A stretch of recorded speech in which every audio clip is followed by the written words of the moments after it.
Supreme court ने बार बार uniform civil code को लेकर जो चर्चा की है, देश का एक बहुत बड़ा वर्ग मानता है जिस सिविल कोड को हम लेकर के जी रहे हैं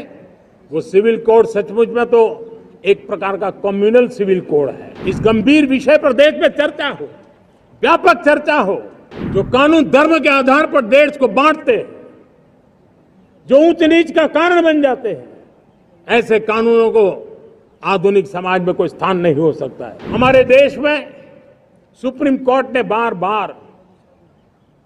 यूनिफॉर्म सिविल कोड को लेकर जो चर्चा की है, अनेक बार आदेश दिए हैं, क्योंकि देश का एक बहुत बड़ा वर्ग मानता है और उसमें सच्चाई भी है कि जिस सिविल कोड को हम लेकर के जी रहे हैं वो सिविल कोड सचमुच में तो एक प्रकार का कम्युनल सिविल कोड है, भेदभाव करने वाला सिविल कोड है। ऐसे सिविल कोड से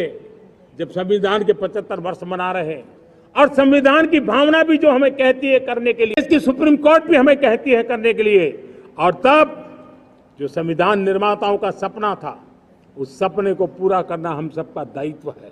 और मैं मानता हूं इस गंभीर विषय पर देश में चर्चा हो, व्यापक चर्चा हो, हर कोई अपने विचारों को लेकर के आए और उन कानूनों को,